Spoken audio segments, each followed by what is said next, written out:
First we have Jim Egan. Hello, everybody. Has anyone figured out what I've got in here? The minimum tuned in, tuned out structural experience of universe, Buckminster Fuller, his own words. Well, it's I'm not going to tell you that. He's only going to make you listen to my show. We made this look so far. I run the Newport Tower Museum, dedicated to the history of this old building that's in the middle of Newport, Rhode Island. It's a 28-foot tall stone and mortar structure, and you see it's right on Narragansett Bay. It has a beautiful view of the bay.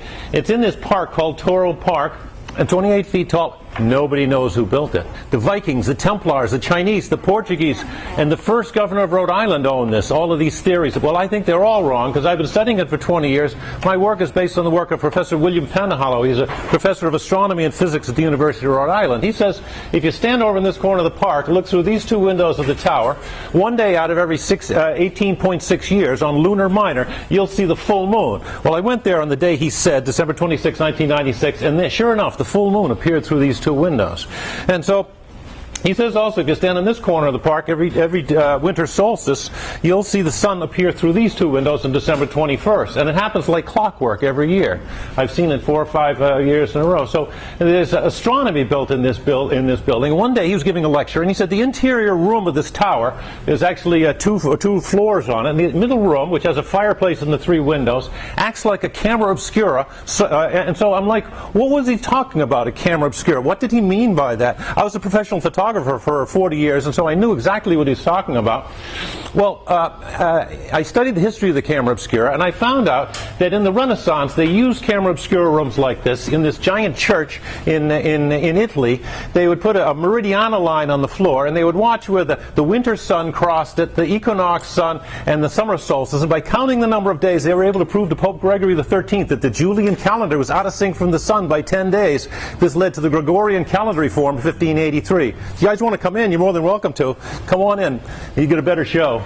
And so they would watch where the sun would cross over here, and this is the actual meridiana line that you see in Italy still today. Some of them remind. Well, in England, the Queen didn't know what to do. She'd been excommunicated by the Pope. She didn't have to listen to anything he said. So she asked her wisest philosopher, John Dee, if she should change the calendar. And John Dee says, yeah, you should change the calendar. You can tell from these camera obscura calendar rooms.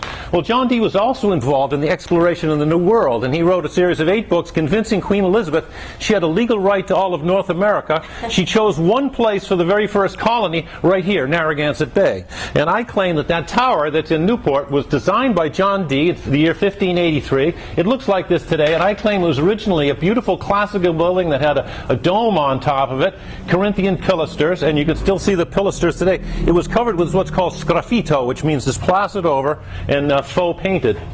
And the building got built, but the colony failed. Sir Humphrey Gilbert, the leader of it, drowned, and his brother, who was Sir Walter Raleigh, later went on to Roanoke Island, North Carolina. But I claim that this tower, which is only up to here today, had in the top floor one of these camera obscura solar disk calendar rooms.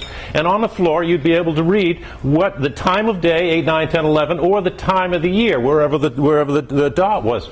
What's this got to do with Buckminster Fuller? Well, hold on. This guy, John Dee, was the really smartest guy in the English Renaissance, and he wrote a series of 4 books. So I've been studying the tower for 20 years, and when I found out that he was maybe the guy that built the tower, I decided to translate his works from Latin into English and from Elizabethan English.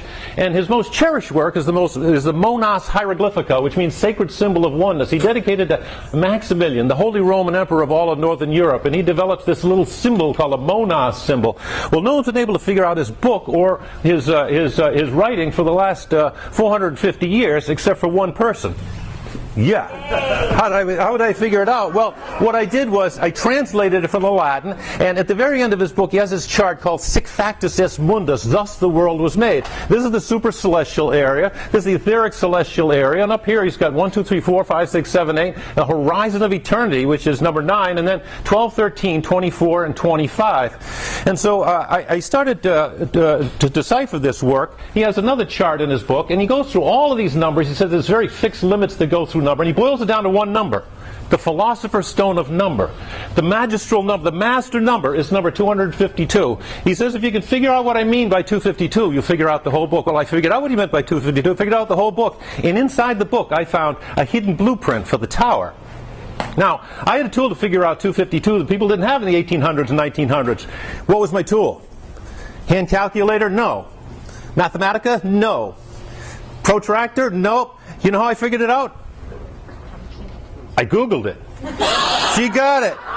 This girl got it. And when I Googled it, guess who shows up? Buckminster Fuller. So I all of a sudden started to understand. What I did was I tried to read Synergetics. Oh, Synergetics.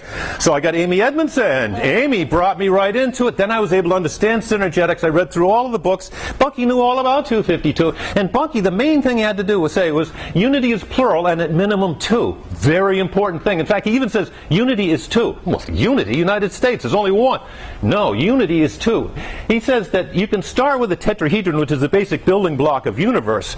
But what's really, he says, but you can't have an energy event unless you have two tip-to-tip tetrahedra. This is the tuned-in minimal structural experience of universe. And Buckminster Fuller says that you have to line these up so that they line up, all the lines line up with each other.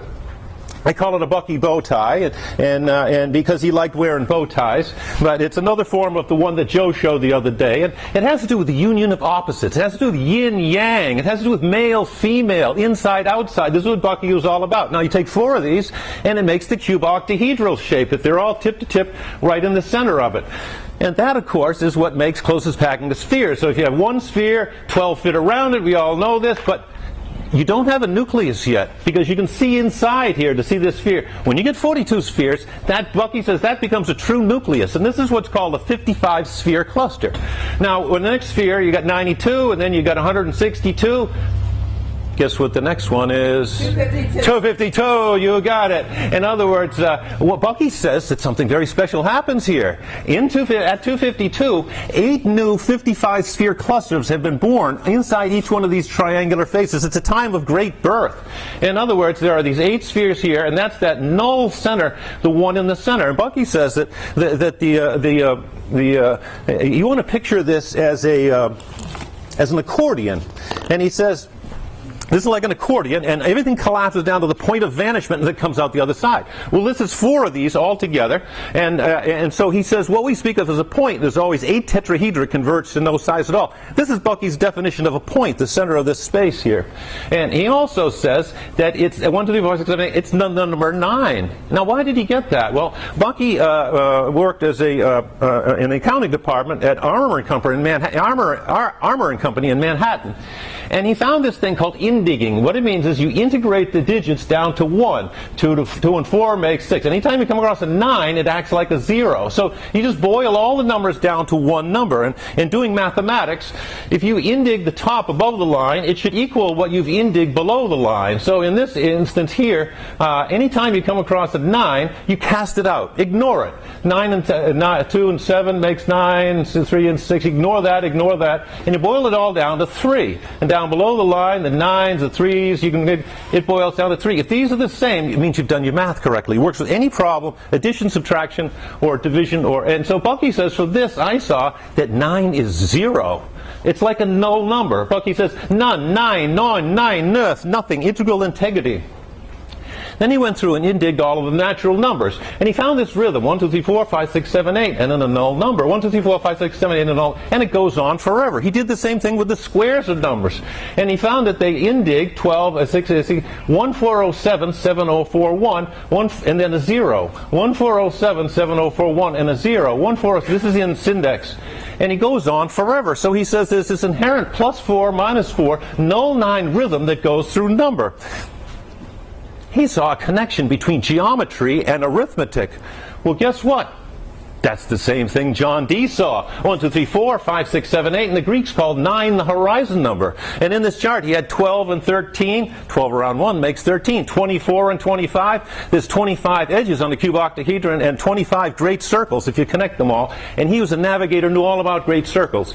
He wrote the first English translation of Euclid, John Dee did, and in it he talks about what's called, he called it an X-octahedron. Exo means six-sided, which is the same as cube octahedron, and he shows how you cut off the stellations, how it's all made, and he shows even a fold-up version that you can cut out and make your own. This is in the 1570 when he did this. So, in other words, these two guys both found the same thing. Now, why did they both find the same? They were both looking for the same thing.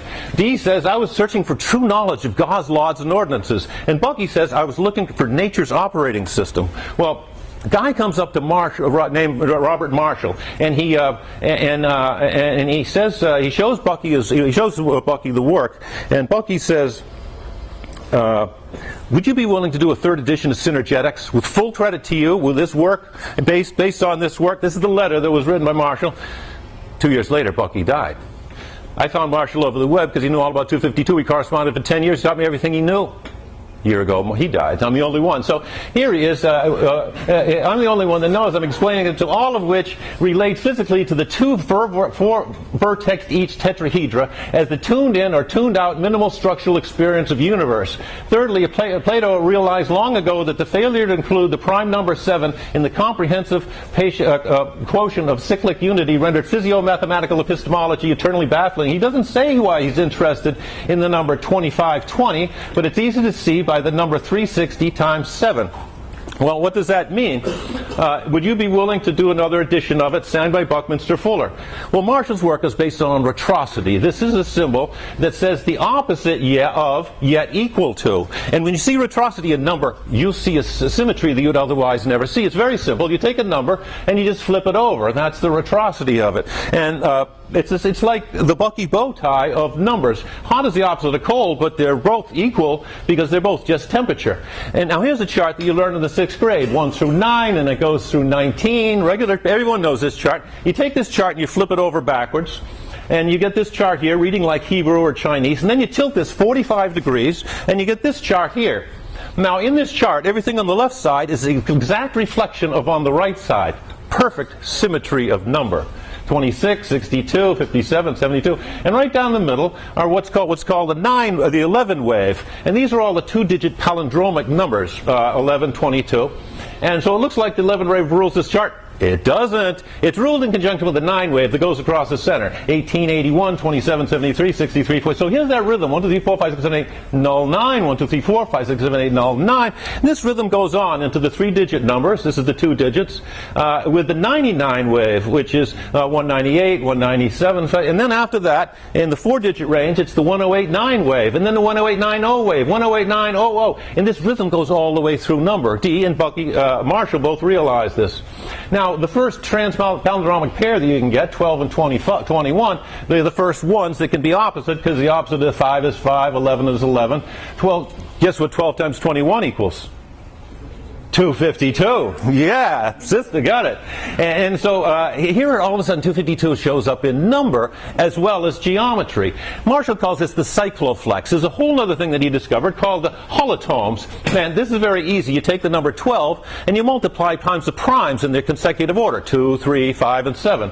And so you get these numbers, 12, 24, and then times 3, 72, 360, and 2520. These are amazing numbers. I mean, on the equinox, there's 12 hours of lightness, 12 hours of darkness. On a 24-hour day, there's 72 angels, 360 degrees in a circle. And 2520 is the lowest number divisible by all the single digits. 1, 2, 3, 4, 5, 6, 7, 8, and 9. Okay, and of course, the opposite of 2520 is 252. So in these numbers, the 12, 24, all the prime numbers are in perfect symmetrical array. In other words, this is the 12 wheel. All the primes will only fall in these numbers. 24 wheel, the 72 wheel, the 360 wheel, perfect symmetry of numbers. And so there's also a synchronicity between the holotomes and the other. If you take these numbers, reverse them, they will add up to 99, which is a cycloflex number. Why did these guys both find the same thing? They were both looking for it, and these two smartest guys in the 1500s and the 1900s both found the same thing. I know it's important. What do I bring to this? I bring to this, because as a photographer, the most economical way to depict the behavior of light in a camera obscura is two tip-to-tip tetrahedra. Bucky Bow Tie is how a camera obscura works, and guess what? Each of your eyes is a camera obscura. So this is how light works. Bucky, for some reason, didn't mention that, but this is a very important thing. In other words, this is the Bucky Bow Tie. So geometry, arithmetic, optics, and horometry, the art of keeping time, is all the same. In fact, Bucky, in one of his books, you might remember if you've read Synergetics, he has this what's called the now hourglass, and right in the middle is the word now. I mean, he understood that it worked this way. We're going to wrap right up here. Run out of time. Yeah. I've written a series, 8 books about it. If you want to learn more, go to the Newport Tower Museum.com, and thank you very much.